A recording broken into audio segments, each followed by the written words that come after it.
नमस्कार, मैं रवीश कुमार। इस वक्त मैं न्यूयॉर्क में हूँ। रात भर नींद नहीं आई तो सोचा कि बेकार अपना वक्त होटल के कमरे में बिताने से अच्छा है कि जब ये शहर जाग रहा है तब उस वक्त उठकर देखा जाए कि इसके क्रियाकलाप क्या हैं और जब पौ फटने वाले हों तब किस तरह से ये शहर उन शहरियों के लिए तैयारी करता है जो सुबह सुबह अपने दफ्तरी जीवन की शुरुआत करते हैं और सफ़र पर निकलते हैं।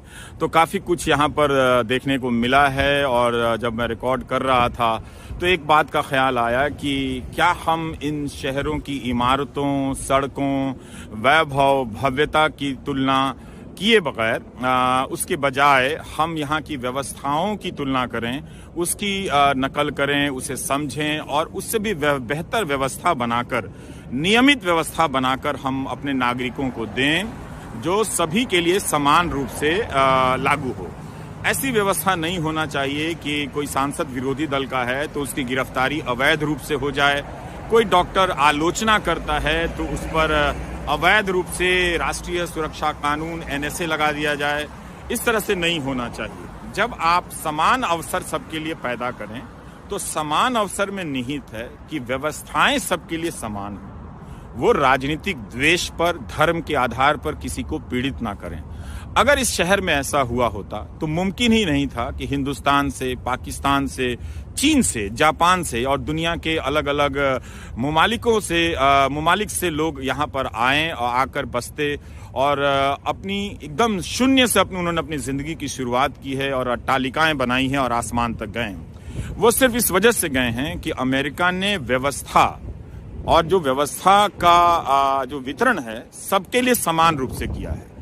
जितना वो यहाँ के नागरिकों के लिए है उतना ही बाहर से आकर यहाँ काम करने वाले लोगों के लिए है। जरूर उसमें खराबियां हैं, बुराइयां हैं, भेदभाव की खबरें हैं, वो सब भी हैं, लेकिन इनकी निरंतरता, कॉन्टिन्यूटी कहीं ज्यादा है और यही वजह है कि पीढ़ियों से हिंदुस्तान से लोग यहाँ पर आए हैं, पाकिस्तान से भी यहाँ लोग आए हैं और दूसरे देशों से भी आए हैं और उन्होंने अपनी जिंदगी में बहुत गुणात्मक बदलाव किए हैं जो शायद उनके देश में संभव नहीं था।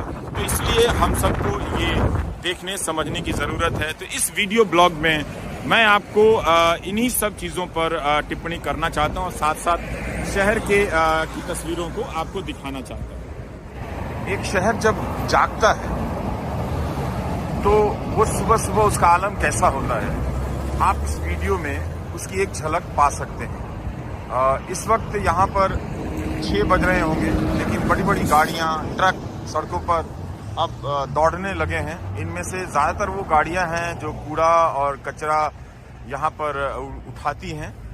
शहर साफ सुथरा है मगर ऐसा भी नहीं है कि चारों तरफ चमक ही रहा है।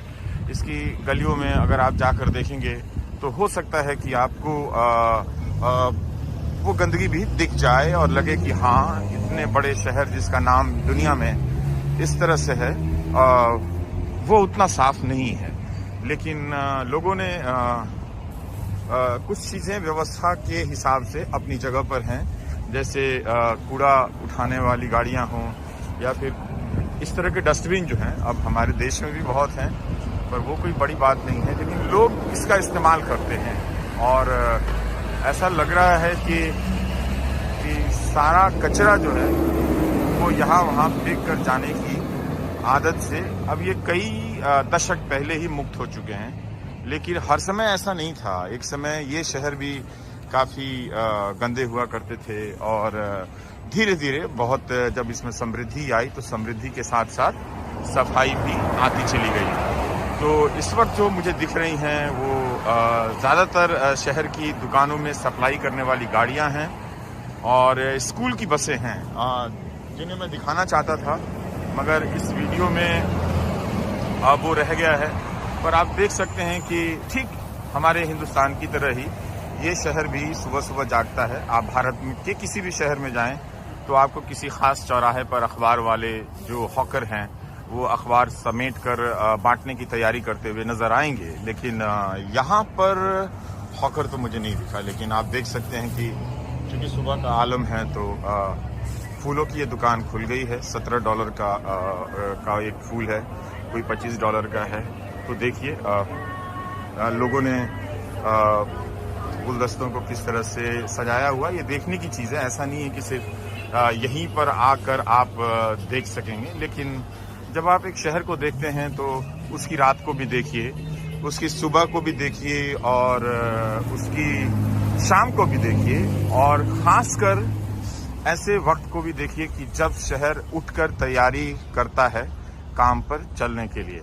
वो ज़रूर देखना चाहिए, तब उसका थोड़ा थोड़ा खालीपन भी दिखता है और धीरे धीरे वो भरता हुआ नज़र आता है, वो भी हम देखते हैं।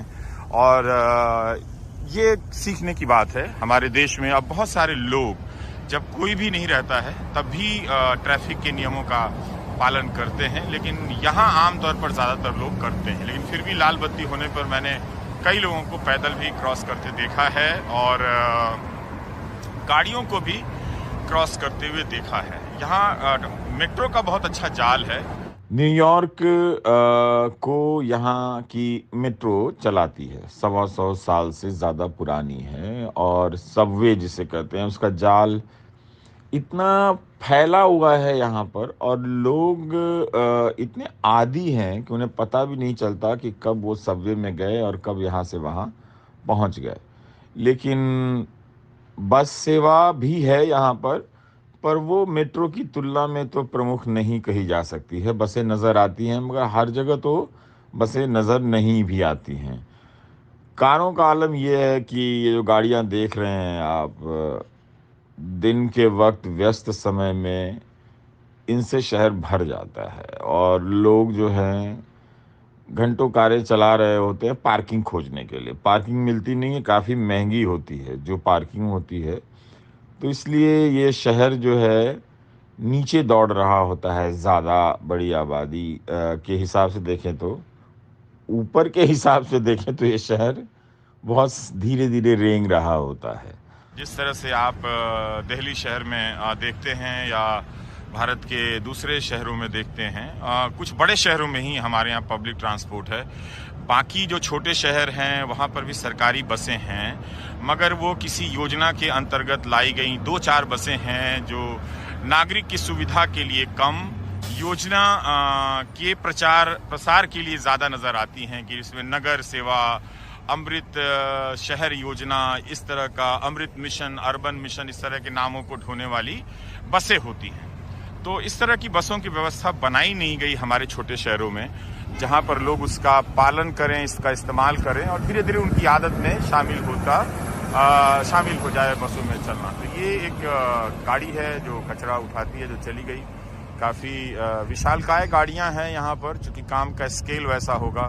इमारतें ऊंची हैं तो गाड़ियों का स्तर भी जो है वो ऊंचा है। तो आप देखिए कि यहाँ पर जो कूड़ा है उसे लोगों ने किस तरह से, दुकानदारों ने एक पैक करके रख दिया है कि जब गाड़ी आएगी तब ले जाएगी। तो चीज़ें हैं, हम भी कर रहे हैं अपने देश में, मगर उसका स्केल अभी बड़ा नहीं हुआ है, नियमित नहीं हुआ है। इसलिए बहुत ज़्यादा हैरान होने की भी बात नहीं है कि ये सिर्फ न्यूयॉर्क में ही हो सकता है या वहीं पर हुआ है। पर ज़रूर ये प्रथम जगत है, इसको फर्स्ट वर्ल्ड कहते हैं।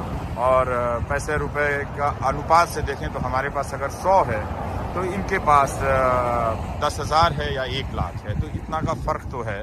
तो इस वजह से यहाँ पर समृद्धि का स्तर कुछ अलग दिखता है, मगर समृद्धि की भी अपनी गरीबी होती है। ये हमें ध्यान में रखने की ज़रूरत है कि बहुत समृद्ध देशों में भी लोग कार चलाते हुए गरीब हो सकते हैं, सूट और टाई पहनकर भी गरीब हो सकते हैं और उन्हें आर्थिक मदद की ज़रूरत है।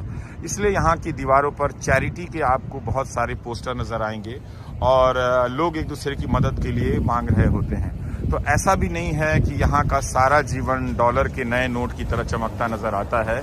इस जीवन की भी अपनी तकलीफ़ें हैं, चुनौतियाँ हैं, संघर्ष हैं।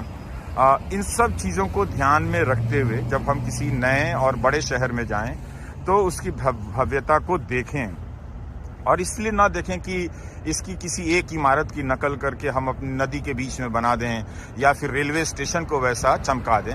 हम ये भी देखें कि हमारे देश में जो आम लोग हैं उनके इस्तेमाल के लिए ट्रेन की सुविधाएं कैसी हैं। या अब जो एक नया चलन चला है कि लोगों की आर्थिक स्थिति में कोई विकास नहीं है, आम लोगों की सुविधाओं में कोई विकास नहीं है, ट्रेन बहुत आम जगहों पर भारत में कोरोना के समय छोटी दूरी की रेलगाड़ियां बंद कर दी गई, जिससे गरीब लोगों को बहुत तकलीफ हुई और ये मीडिया में बहुत आया भी नहीं, तो लोगों को पता नहीं चला कि देश के आम लोग इस तकलीफ से गुजर रहे हैं। लेकिन अब एक नया मॉडल आ गया है कि पता है हुक्मरान को कि लोग जब भी हिंदुस्तान से ऐसे शहरों में आते हैं तो हताश हो जाते हैं, कुंठा में आ जाते हैं कि अरे हमारे देश में तो ऐसा कोई शहर नहीं है, इस तरह का स्टेशन नहीं है। तो नेताओं ने एक तरकीब सोची है कि वो रेलगाड़ी का जाल बहुत बेहतर नहीं करेंगे, लोगों की पहुंच में आ जाए वो नहीं करेंगे, मगर वो करते ये हैं कि स्टेशन को बहुत आधुनिक बना देंगे, उसमें शीशा का बहुत इस्तेमाल होगा, तो उसका बजट बता देंगे कि 1000 करोड़, किसी आर्किटेक्ट का डिज़ाइन की हुई इमारत की तस्वीर आपको दिखा देंगे। फिर आपको लगेगा कि वाह क्या बढ़िया बात है, यहाँ पर हमारे यहाँ भी अमेरिका की जैसा रेलवे स्टेशन बनाया जा रहा है। और हम बहुत चकित हो जाते हैं क्योंकि हमारे अंदर एक कुंठा हो जाती है कि हम न्यूयॉर्क जाते हैं, सिडनी जाते हैं, तो लगता है कि इस तरह के गुंबदाकार जो इमारतें हैं, रेलवे स्टेशन है, हवाई अड्डे हमारे यहाँ क्यों नहीं है। पर एक चीज़ गौर कीजिएगा कि ये सब एक मॉडल है और ये आर्किटेक्ट के स्कूल में अब कोई भी जो नहीं भी पढ़ता है उसे भी इस तरह का मॉडल बनाना आ गया है। ये विकास की एक तस्वीर हो सकते हैं सेल्फी खींचने के लिए, मगर विकास का असली चेहरा नहीं है। विकास का असली चेहरा यह है कि नागरिक अपना समृद्ध जीवन जिए, उसकी आर्थिक स्थिति ऐसी हो कि वो जो ऊंची सुविधाएं हैं उसका इस्तेमाल अपने पैसे से कर सके। आपके पास स्टेशन तक जाने के लिए पैसे ना हो, लोग गरीबी में हो, अपने बच्चों को पढ़ा ना पाएं, लेकिन आप स्टेशन की इमारत को इस तरह से चमकदार बना दें जैसा कि भारत में हो रहा है। इसके पीछे यही मनोविज्ञान है कि जब हम इस तरह के शहरों में जाते हैं, देखते हैं, तो आंखें फाड़कर देखने लगते हैं और कुंठित हो जाते हैं, अपने आप को कोसने लगते हैं कि हमारा कैसा देश है, हमारे अंदर इतनी क्षमता है, हम क्यों नहीं अच्छा कर सकते। हम बिल्कुल कर रहे हैं, हम बिल्कुल करते रहेंगे, इसमें सुधार होती रहेगी। लेकिन ये जो हम नकल करने लग जाते हैं कि, और नकल करने के क्रम में हम करते क्या हैं कि हम सुविधाओं का विस्तार नहीं करते, आर्थिक क्षमता का विस्तार नहीं करते, लेकिन हम इमारतों की कॉपी कर लेते हैं। तो बिल्डर को फायदा होता है, वो इमारत बन जाती है। जैसे आजकल हमारे हिंदुस्तान में नेताओं ने क्या किया है कि अस्पताल का वो बहुत ऐलान करते हैं, तो अस्पताल की बिल्डिंग तो तुरंत बन जाती है। और वो अब कोई भी बिल्डिंग बनती है तो अब डिज़ाइन का इतना विकास हो चुका है कि वो देखने में अच्छी लगती है, तो आप उसे हैरानी की तरह देखते हैं कि अरे ऐसा सेमिनार हॉल बन गया, ऐसी इमारत बन गई, इस तरह का रेलवे स्टेशन बन गया। प्रधानमंत्री हवाई यात्रियों की जो दुविधा है, तकलीफ है, उस पर नहीं बोलेंगे। अभी छठ के समय, त्योहारों के समय 20-20 हज़ार रुपए के हवाई टिकट हो गए, उस पर प्रधानमंत्री नहीं बोलेंगे। लेकिन जो हवाई अड्डा बना है बेंगलुरु में, उसकी तस्वीर वो ज़रूर ट्वीट करेंगे ताकि वो देश का वैभव दिखा सकें। वो वैभव का प्रतीक है मगर वैभव नहीं है। लोगों से जबरन इस तरह से 25-25 हज़ार रुपए त्योहारों के नाम पर लिए गए, वो उसे आप नहीं बोल रहे हैं। तो एक तरह से ये जो असंतुलन पैदा हो रहा है उसे हमें थोड़ा सा परिप्रेक्ष्य में रखने की ज़रूरत है और समझने की ज़रूरत है कि जब भी हम ऐसे बड़े किसी शहर में आए तो देखें ज़रूर, चाहें ज़रूर कि इसकी जो अच्छी व्यवस्थाएं हैं वो हमारे देश में लागू हो। जैसे मैं चाहूँगा कि अगर आप न्यूयॉर्क की नकल करना चाहें भारत में, तो ये नकल कीजिए कि ये शहर अपने आप को साफ सुथरा रखने में, हर किसी को साफ सुथरा पानी पीने के लिए और एक अच्छी सड़क व्यवस्था बनाकर देने के लिए, सड़कों के नाम की व्यवस्था बनाकर देने के लिए जो इसकी व्यवस्थाएं हैं उसकी हमारे यहाँ अगर नकल हो तो सुधार होगा, अच्छा होगा। लेकिन अगर आप इसकी जगह पे इसके किसी एम्पायर स्टेट बिल्डिंग की नकल कर लें, वो बिल्डिंग बन जाएगी क्योंकि अब हर बिल्डर के पास ऐसे सामान। ये स्कूल बस है जो मुझे विशेष तौर पर बहुत अच्छा लगता है और काफ़ी मजबूत नज़र आता है। हमारे देश में अगर आप देखें तो अलग अलग राज्यों में जो स्कूल जाने वाले बच्चे हैं वो बहुत ख़राब और कमज़ोर गाड़ियों में सफ़र करते हैं, उनकी ज़िंदगी हमेशा ख़तरे में रहती है और कई बार सर्दी के दिनों में दुर्घटनाएं भी होती हैं। तो देखिए इन सब चीज़ों को, और अपने देश के लिए पहले चाहिए जो आप कल्पना करें, ख्वाब देखें, वो व्यवस्था की कल्पना करें। जब व्यवस्था सबके लिए बराबर होगी तो हम और आप अपनी क्षमताओं का अपने आप उसे आकाश तक पहुंचा देंगे, अपनी क्षमताओं को, और उसका विस्तार करेंगे। हम भी बड़े बिजनेस खड़े कर सकेंगे। लेकिन आप देखिए किसी एक के लिए व्यवस्था है, बाकी के लिए नहीं है। जिसके पास पैसा है, पैरवी है, उसके लिए व्यवस्था है। जो विरोधी है उसके लिए कोई व्यवस्था नहीं। उसे आप फर्जी केस में फंसा दीजिए, जेल में डाल दीजिए, जैसा कि संजय राउत के साथ हुआ। अवैध रूप से गिरफ्तारी हुई, गिरफ्तारी अवैध हो गई। तो इस तरह की चीज ना हो हमारे देश में, हम इसकी कल्पना करें तो जब व्यवस्था इन सब यातनाओं से मुक्त हो जाएगी, हम बहुत सुंदर और इससे भी ज्यादा हासिल कर लेंगे।